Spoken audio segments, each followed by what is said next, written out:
0302-523-782 or WhatsApp 020-990-4714 for more information. Both the University, Vibrance, Innovation, Impact.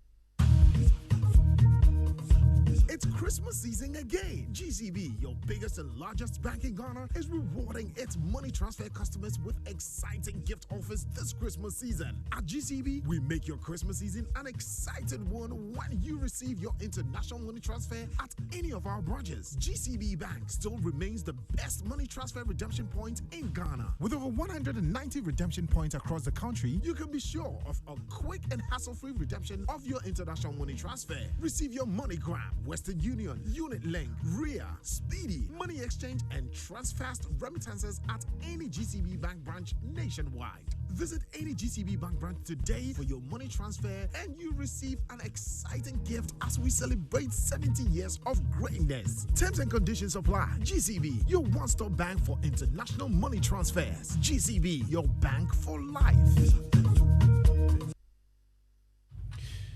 Charlie, the Minority Bowl. They are upset. Upset? Yes, in fact, they are drawing government's attention to the fact that the schools are not able to pay their utility bills. And if care is not taken, we'll end up seeing them shutting down. Okay? They are struggling to run the schools. The heads and the principals, the managers of these schools are struggling to run them. Okay? Because government will not pay their electricity bills. Is the government supposed to pay their bills? Yes. Why isn't the government paying their bills? It's a good question you ask, my brother. Why? Why? Did they not budget for it? I suppose so. But how can you not budget for electricity bill? I mean, this is what ECG admonishes Ghanaians about. That you can't have an excuse for not paying your bill. You can't say, oh, my meter hasn't come, so I haven't paid my bill. If you go to ECG, they will calculate an interim bill for you to pay every month until your meter comes, whenever it will come. Right. So you, as a citizen, you should be budgeting for your electricity bill. And the government, for that matter. Thank you. You come and read budget to us every year. It doesn't include electricity bills. Anyway, the minority is certainly not taking it lying down. Listen to this. Non-payment of utility bills at the senior high schools is creating a problem for managers or headmasters and headmistresses of senior high schools. I'll bring you the full details later on news review. We'll deal with it. Yeah, because it's problematic. I know how you expect the students to study if they don't have Exactly. We are moving from schools under trees to schools under darkness. It's a terrible situation. And yet these same leaders will come and tout achievements. They will come and claim that they've improved things. They will come and claim that they've left a legacy. And we are all supposed to hail them. Then you will get the unemployed sitting on social media defending it. They can't pay electricity bills in schools. It shouldn't be the case at all. All right. The 6 a.m. news was brought to us by Total Energies. Total, we go the extra mile for you. And Absa Bank Ghana Limited, helping you find a way to get things done. Of course, it's time for the big one, the Joy Business Report. Brought to you by Glyco Life Travel Insurance. Glyco, we cushion you for life. And Africa World Airlines, touching Africa, touching the world.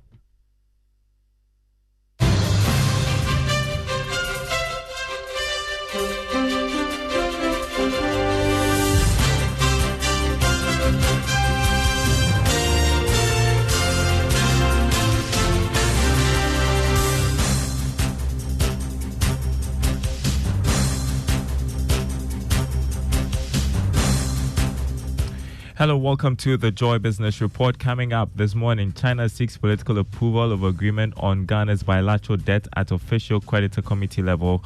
Also, Bank of Ghana projects inflation to remain above the upper band of the medium-term target until 2025. And Institute of ICT Professionals warns of increase in cybersecurity issues in 2024 and calls for more investment to protect the sector. Details coming up.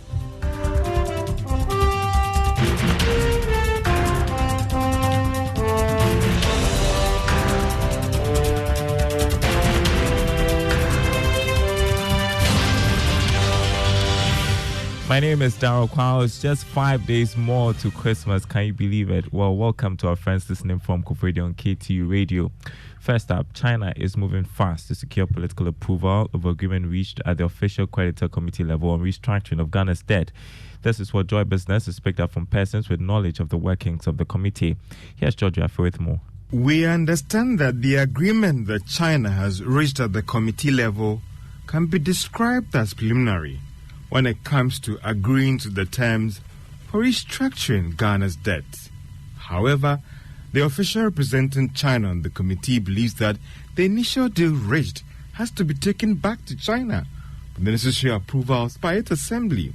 After this approval, China is expected to come back to the table and formally join other members to issue that memorandum of understanding from the official creditor committee with respect to its position on restructuring of Ghana's debt. Another development that has affected Ghana in terms of getting China to come on board quickly was due to the fact that there has been a new finance minister for that country, which we understand he needs more time to appraise himself on the current development when it comes to restructuring of Ghana's debts. However, some are worried that what if the Chinese assembly rejects the proposal coming from the official creditor committee? What will be the fate of Ghana going forward? And even the January 11 date that has been proposed by the IMF to have its board meeting on Ghana. Will the fund go ahead and approve Ghana's program, or the board meeting be rescheduled again? George Affe with that report. Ghana is receiving some praise for its efforts in pushing some reforms in the global financial markets to support the Sustainable Development Goals, SDGs. According to the United Nations Resident Coordinator in Ghana, Charles Abani, there's, however, a huge financial gap in meeting the SDGs, especially in Africa, that needs the attention of world leaders. He believes that more fiscal space is needed in Africa to meet the goals. Ghana itself has actually stated that one of the key challenges is financing and the financing gap. We've talked about the need for 43 billion annually between now and 2030. And I think Ghana has played a leading role in pushing for the reforms necessary to the global financial system. We've also seen Ghana successfully negotiate an IMF package that has brought some resources. And the tale of the tape so far is that Ghana is making progress towards meeting those terms and conditions in order to enable stability to return. But African countries really cannot make progress unless they have fiscal space to address these issues.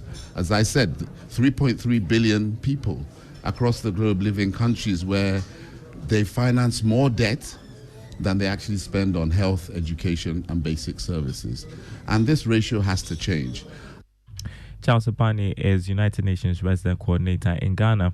Inflation is projected to remain above the upper band of the medium-term target of 8% plus or minus 2 until 2025. According to the Bank of Ghana, there are risks to the outlook of inflation. Here's more. The central bank said the risks to the outlook include the second-round effects of the recent upward adjustments in utility tariffs in September 2023, climatic factors, unexpected cuts in OPEC Plus crude oil production, and the escalation of geopolitical tensions, which might impact crude oil prices. These risks, however, are expected to be moderated by favorable base drift effects, tight monetary policy stance, relative exchange rate stability, expected inflows from the cocoa syndicated loan, and the disbursement of the second tranche of the IMF extended credit facility. In the outlook, the disinflation process, it said, is expected to continue. Inflation fell significantly to 26.4% in November 2023 from 35.2% recorded in October 2023. According to the Ghana Statistical Service, food inflation was the major contributor to the decline in the rate of inflation. That was a Business Desk report. The Institute of ICT Professionals has said the issue of cybersecurity will be topical for businesses in 2024 due to the growth in the information, communication and technology sector. The Institute says this should be a pertinent agenda on operations of Ghanaian businesses. Speaking at its annual general meeting, the Executive Director, David Gow, said the Institute will encourage investment in cyber protection as well as expansion of ICT infrastructure in 2024. In 2024, we want to do a lot more. One of those areas we are focusing on is public awareness in the areas of cyber security, because cyber crime is a major issue. We are also focusing on, of course, we want to have a very big tech job fair because we want a lot of people to be employed, and we want this to be done through our annual tech job fair program where we match job seekers with employers. So these are our main activities. That was Executive Director of the Institute of ICT Professionals, David Goh. Now, the West African Science Service Center on Climate Change and Adapted Land Use, WASCAL, is calling on governments in the sub-region to increase investment and resources in the fight against climate change. According to the Interim Executive Director, Professor Kehinde Ogunjobi, governments must support infrastructure development of data on climate science. He was speaking at the inception workshop of its Cycles project. Our government needs to wake up, that our government needs to support development of infrastructure for data densification in our region. Our national Met services, of course, they are trying their best. They are doing their best, and WASCAL has also been cooperating with the national meteorological or hydrological services in the region. But I want to see, as much as we are cooperating with them, there are still huge gaps, because from the research that was conducted by WASC, 40% of infrastructure in terms of facility for observation network, the observation network in our region, West Africa, they are not in good condition. Now, as part of measures to support startup scale-up operations, MTN Ghana says it will continue engagements with businesses through its MTN Ayoba Momo Accelerator program. According to Senior Manager, Enterprise and Marketing Portfolio Management, Benedict Bentel, the company will push for innovation for these enterprises to ensure sustainability. He spoke to Joy Business at the 2023 MTN Platforms Accelerator program. The Platforms Accelerator is probably gathering the innovators in the space, the young minds who want to generate solutions for the markets in Ghana and in Africa. And this is basically the beginning of a duration of engagements between MTN Business, Digital, Mobile Money Limited, Chinosis, the marketplace, and Ayoba to drive that innovation for the Platforms Accelerator. Benedict Bentel, Senior Manager, Enterprise and Marketing Portfolio Management at MTN Ghana. Now, Ghana's oldest insurance company, Enterprise, has pledged its commitment to meet customer needs by developing innovative products. This, according to the company, will enhance inclusion and improve coverage. Addressing the media at the launch of the company's centenary celebrations, Managing Director Akosua Ansentry explained that the milestone marks an era of improved service delivery to all stakeholders. We are celebrating our legacy because we're a 100-year-old company. I mean, for us to be able to still be in business for the past 100 years, it shows a lot of dedication and resilience on our past. And this is a legacy worth celebration. But the most important thing for us is looking forward. So as phenomenal as our past has been, it is important that the general public also benefit from the solutions that we offer. And we'll continue to do what we do best, which is protecting the things that people value the most. Akosua Ansentry, Managing Director of Enterprise Insurance. Well, 7 years ago, a pharmacist assistant, Benjamin Esiamamanfo, quit his job to make shoes. His attempt to become an entrepreneur has not been without challenges, and today he is empowering the next generation of female shoemakers. Here's a story on the Joy Business Fan. I started shoemaking about 6 or 7 years ago. When I met a friend who made good shoes for me to buy, Samuel Anderson, I decided to work with him. So along the line, I told him to teach me how to make the shoes. So I started making them myself. After 6 years, we revisit owner of Royal Diadem Footwear, the pharmacist assistant and shoemaker, Benjamin Esiamamanfo. It's been a bumpy journey, but Benjamin keeps walking. Because we knew where we are going, we kept the focus.